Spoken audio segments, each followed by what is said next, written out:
वापसी बिल लोकसभा और राज्यसभा में तो पास हो गया, लेकिन अभी हंगामा बरपा हुआ है। विपक्ष का आरोप है कि बगैर चर्चा के क्यों वापसी बिल पास किया गया, क्यों चर्चा नहीं की गई। तो दूसरी तरफ किसान एमएसपी पर अड़े हुए हैं। सवाल यही है कि क्या एमएसपी बहाना है और चुनाव में दम दिखाना है। कृषि कानून बिल वापस, लेकिन जारी है हंगामा। एमएसपी को लेकर अड़े किसान, फिर बॉर्डर पर डाला डेरा। टिकैत का जारी हठयोग।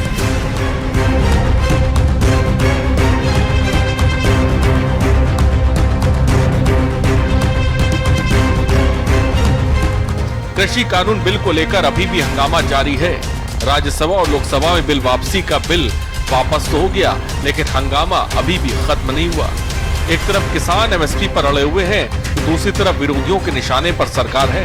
सवाल यही है कि पहले बिल लाने पर हंगामा कर रहे थे, अब बिल वापस लेने पर हंगामा करना कितना जायज है। अब विपक्ष का कहना है कि बिल वापस लिया तो चर्चा क्यों नहीं की जाए। कृषि कानून बिल सरकार के लिए गले की फांस बना हुआ है, ना निकलते बन रहा है ना उगलते। सरकार को ये बताना चाहिए कि आखिरकार जिस समय किसान विरोध कर रहे थे, जिस समय किसानों ने आंदोलन छेड़ा, उस समय भारतीय जनता पार्टी का क्या स्टैंड था, और आज जब भारतीय जनता पार्टी ने तीनों कानूनों को वापस ले लिया है तो वो किसानों के पक्ष में कैसे हो गया। भारतीय जनता पार्टी को कम से कम बहस के लिए बताना चाहिए कि पहले क्या खराब था या क्या अच्छा था और आज क्या खराब है जिसकी वजह से ले लिया। वहीं विपक्ष को कम से कम मौका मिलेगा अपनी बात कहने का। और 700 के लगभग शहीद हुए हैं किसान, उनके परिवार की कौन मदद करेगा। समाजवादी पार्टी ने तो तय किया है सरकार बनने पर, उत्तर प्रदेश की सरकार बनेगी तो 25 लाख रुपए से उन किसान परिवारों का सम्मान किया जाएगा।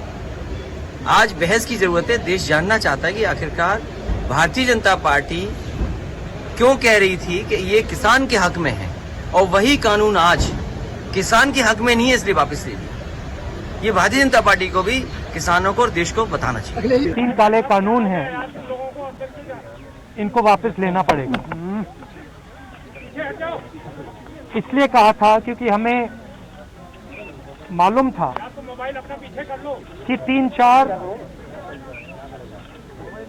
बड़े जो पूंजीपति हैं उनकी शक्ति हिंदुस्तान के किसानों के सामने खड़ी नहीं हो सकती, और वही हुआ। जो 3 काले कानून थे उनको अंत में रद्द करना पड़ा।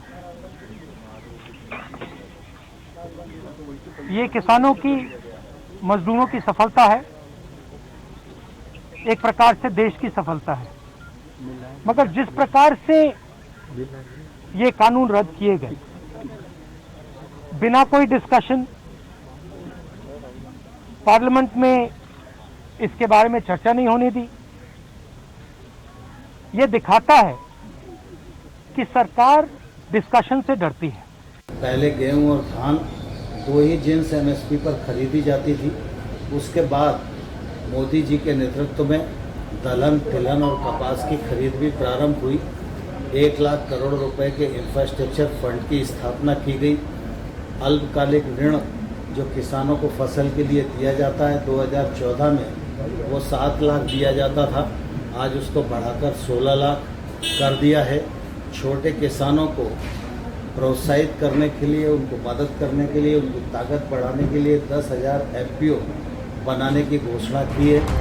तो दूसरी तरफ वहीं एमएसपी को लेकर किसान अड़े और फिर से बॉर्डर पर डेरा डालना शुरू कर दिया है। किसानों का कहना है कि जब तक एमएसपी पर कानून नहीं बनता तब तक आंदोलन जारी रहेगा। काला कानून का बीमारी है, जितनी जल्दी कटेगी उतनी जल्दी ठीक।